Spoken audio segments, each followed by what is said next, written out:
Look, my perspectives are fortified and my commentary gives jolts. So make sure you have your coffee of the month and your favorite mug to sip out of. Because I might say some things on this show that'll make you, take a few sips and think for a little bit. My friends know me as Kiki. For the rest of you, please put Miss in front of that. And please understand that the purpose of cafe commentary is to elevate and rise. So if it's not fortifying our lives for the betterment of ourselves, we have to change our elevation. Because life is not perfect and sometimes we have to shuffle through the BS to get to the real. You dig? Now look, the views on this show are my own and are not necessarily the views of Club Fortified and or its affiliates. So with everything I say or do on this show, it's assumptive because I stay in my own lane, honey, and actually don't know definitively. So please do your own research before you come for me and my opinions, okay? Now let's get this show started.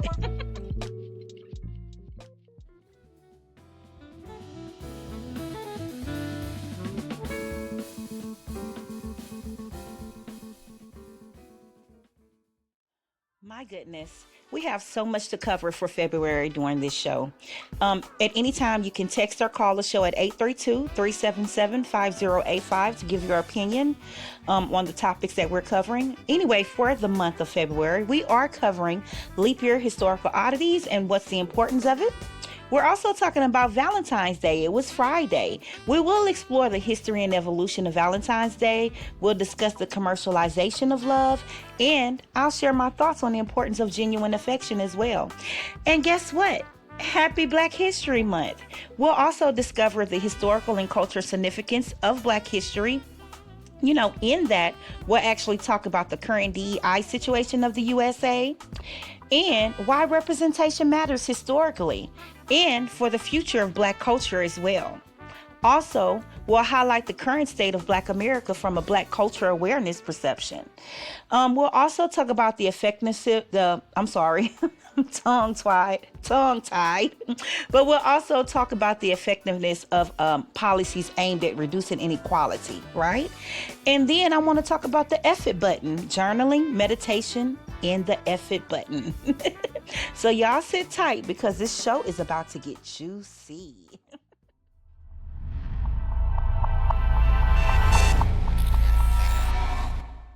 Goodness. Welcome to Club Commentary at clubfortified.com, where we sip on some hot coffee and dive into even hotter topics. I'm your host, Kiki, bringing you my unfiltered thoughts on today's most interesting discussions. Remember, we have a new show every third Sunday of the month, and you're able to give us a call at the number posted earlier.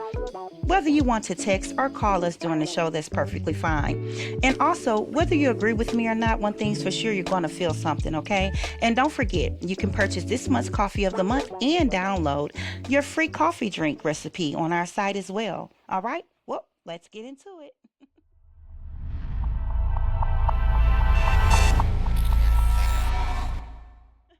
So here we are in a leap year. Every 4 years, we get this extra day in February. But have you ever wondered why? It all goes back to Julius Caesar and the Gregorian calendar adjustments. Yeah. Leap years help keep our calendar aligned with the Earth's revolutions around the sun. But look, here's a fun twist. Look, did you know that in some traditions, Leap Day is one of the days women were allowed, hear me out, allowed to propose to men? Talking about flipping the script.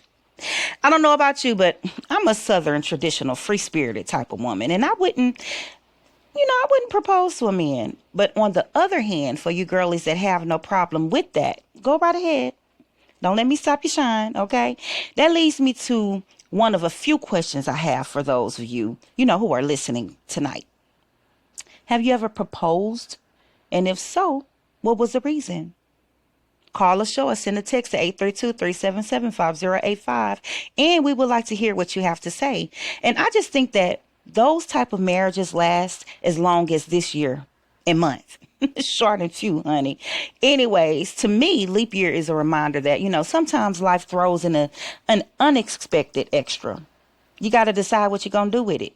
Use it wisely, okay?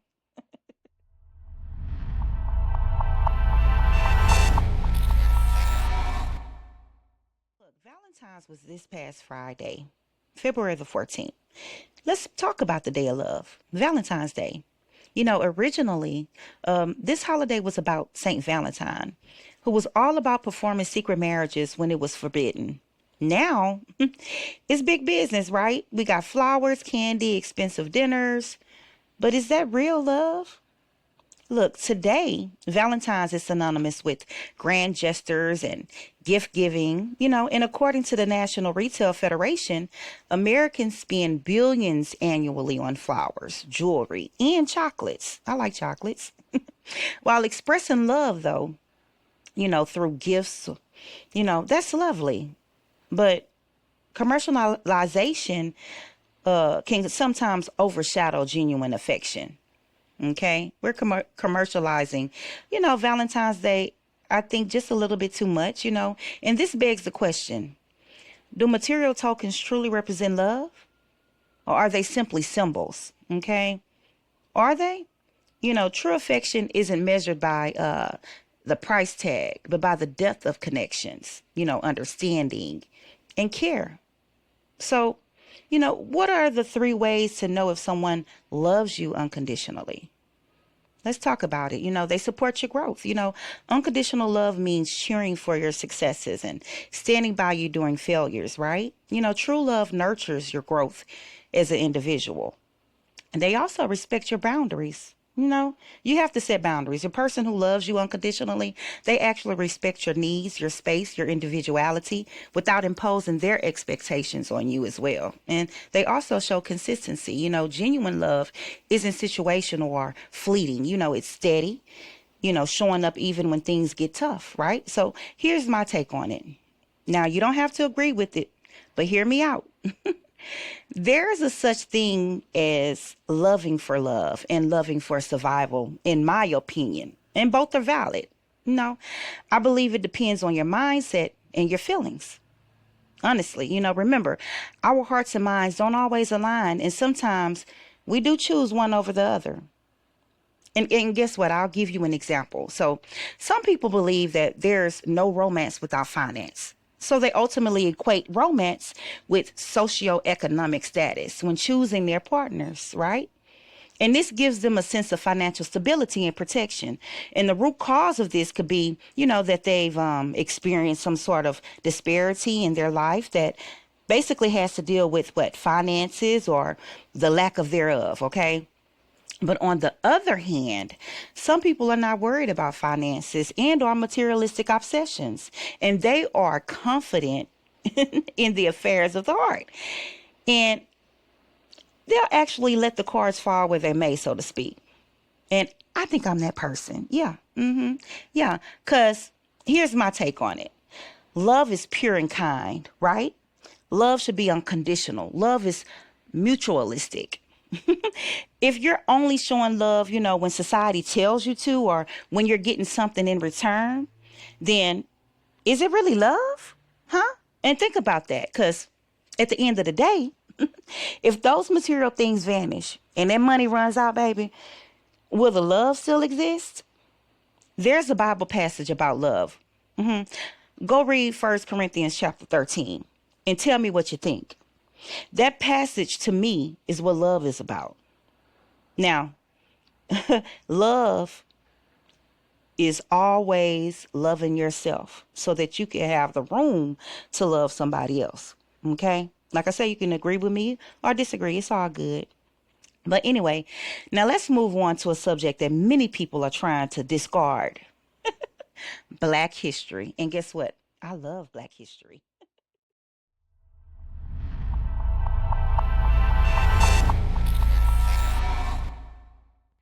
February isn't just about Valentine's Day.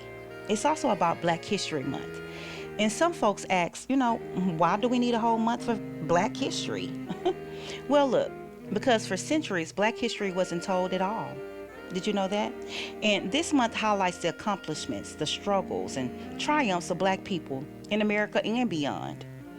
And from civil rights to cultural icons, our history is rich and it deserves to be celebrated. But let's be real though. Look, Black history shouldn't be confined to 1 month. It's American history. It should be recognized year round. Yeah. And Black History Month begun as Negro History Week. in 1926, if you all didn't know. And it was initiated by Carter G. Woodson, a historian determined to highlight the overlooked achievements of Black individuals. In 1976, it evolved into Black History Month, celebrated annually in February in the United States. And this observance is more than just a history lesson, okay? It's a celebration of resilience, innovation, and the ongoing fight for equality. And it also reminds us of the vital role Black culture plays in, shaping societies worldwide, not just in America. Okay, now Black History Month also offers an opportunity to analyze the systematic barriers that continue to hinder equality while celebrating the perseverance and achievements of Black leaders, Black creators, and thinkers. It calls for reflection on the legacies of the past and encourages envisioning a future where inclusivity thrives. Look, so why is Black representation so important, especially in this day and time? Representation is crucial or critical for progress in every sphere. Yeah, every walk of life. Black leaders and role models provide hope and direction, encouraging you to envision possibilities, and that's beyond systematic limitations. Leaders like Jasmine Crawford, Hakeem Jeffries, they remind us of the necessity of having voices that represent the diversity of this population, shaping policies to address inequalities, okay? And from media to boardrooms, authentic representation combats stereotypes and fosters understanding. And it ensures that diverse perspectives contribute to innovation and decision making. So look, why can't society thrive when it harbors hate? That's what we need to talk about. And we're getting deep in this, okay? Look, hatred fosters division, and it creates barriers between communities, okay? A community is supposed to stick together, y'all. You're supposed to stick together, okay? And I'm going to tell you this, and that's whether you're Black, brown, white, whatever color you are. If you're in that community, you're supposed to stick together. When a society is fragmented, collaboration and collective progress become nearly impossible. It also weakens its overall strength, okay? Also, it stifles innovation, if you didn't know. A society that excludes or marginalized groups of people misses out on diverse perspectives, talents, creativity. Innovation thrives in inclusive environments where everyone's contributions are valid. For those in the back who can't hear, where everyone's contributions are valid. And look, it also erodes trust and safety. Yeah. Hatred breeds fear and mistrust, eroding the social fabric necessary for, cooperation, mutual support, and without trust, societies struggle to function harmoniously, leading to instability and conflict. And who wants that? Who wants that? And that leads me to the next thing, the current state of Black America. So let's keep it real. Black America is at a crossroads right now, y'all. Look, we've made incredible strides, right, over the years, but we still face systematic challenges, economic gaps, healthcare disparities, and political representation are still issues. We are going through it, okay? But one thing remains true, though. We are resilient. I ain't gonna lie about that, baby. Baby's kids, we don't die, we multiply. Look, the question is, how do we keep pushing forward? That's what I have, for you tonight. How do we keep pushing forward? Go ahead on and call a line and let us know. And I would say by staying informed, engaged, and unapologetic about our worth. You have to recognize your worth. If you don't recognize your worth, regardless of what color you is, baby, you doomed to fail. You got to know your worth. And so with that being said, check out Club Fortified's Black History videos we have posted on YouTube. And I think you'll really like it. We also have it posted at clubfortified.com as well on some of the lifestyle articles we have posted. Okay. Now, while we're talking about Black history, we can't go past Black history without talking about the DEI debate. Where do we stand? Speaking of Black history, we have to talk about diversity, equity, and inclusion. That's DEI.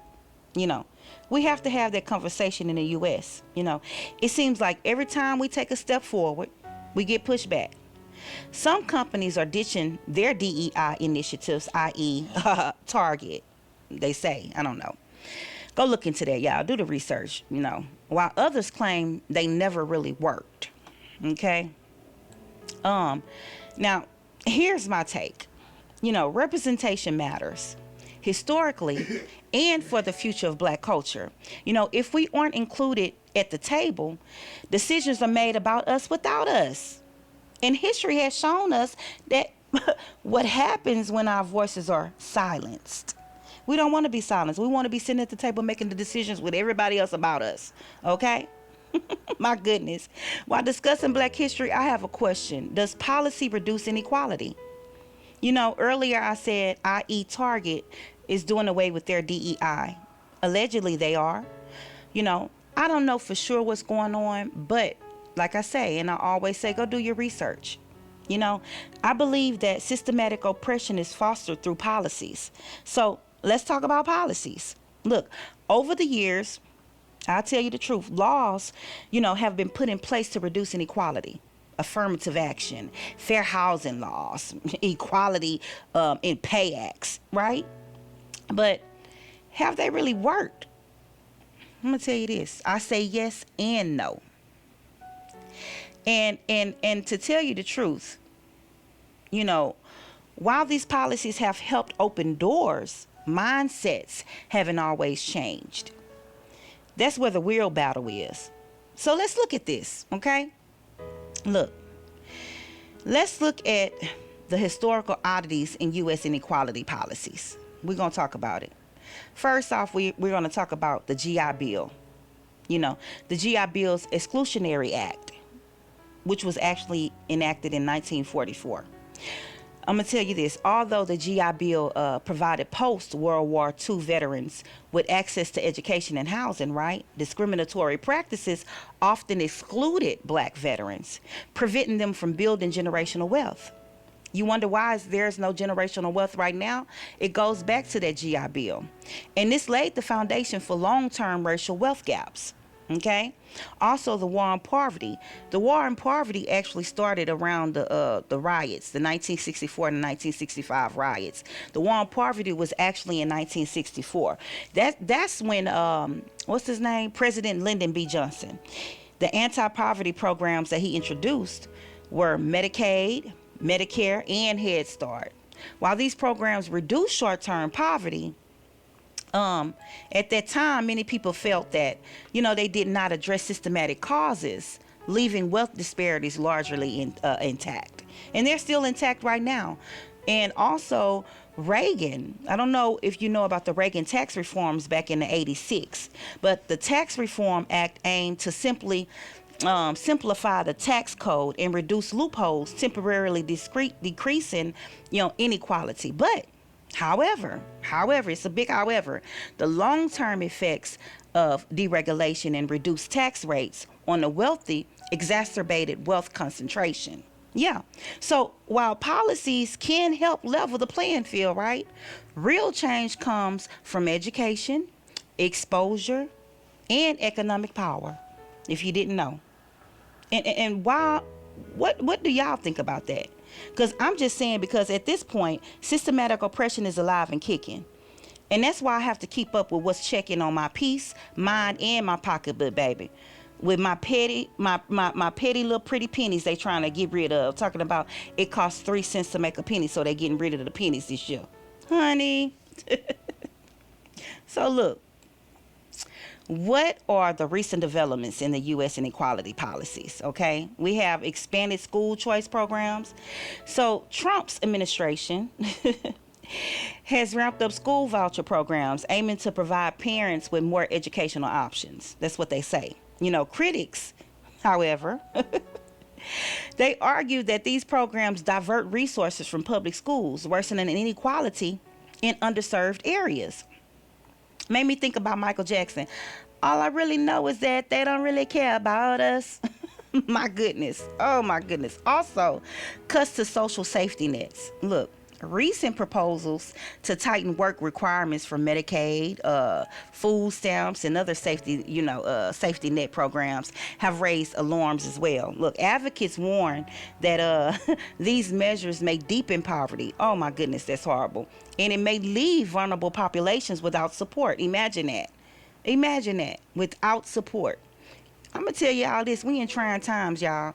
And to make matters more chaotic, the administration's decision to rescind the affirmative fair housing, that's AFFH, affirmatively furthering fair housing, that's a rule, has reduced federal oversight of discriminatory housing practices, potentially exacerbating,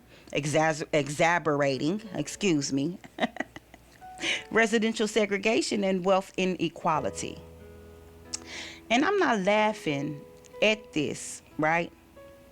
I'm laughing because why is the administration trying to defund, roll back, cut anything that has to do with us furthering America? Isn't their motto is make America great again? If we're leading to that point, why step back? It's like you're taking a couple of steps forward and 3 steps back. I don't like that. Look, the effectiveness of policies, right, aimed at reducing inequality depends on addressing both systematic and immediate challenges. While some historical efforts have yielded temporary progress, the recent developments under Trump's administration have raised concerns about, widening the gaps in wealth, education, and opportunity. Get your shit together because it's getting real, y'all. And as debates continue, the path forward requires like bold and inclusive policies that tackle structural barriers and promote equality across all socioeconomic groups, right? And it's a damn shame that some people wholeheartedly do not agree with that. So guess what? We have to protect our peace. Yeah, we have to protect our peace. So let's talk about it.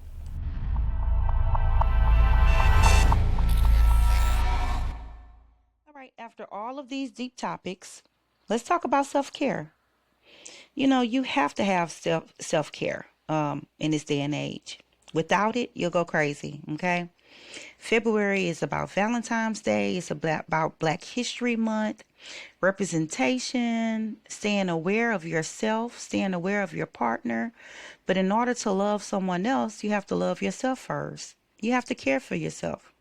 In this fast-paced, opinion-filled world, because I have a lot of opinions, baby, and y'all don't always agree with me, but it's all good.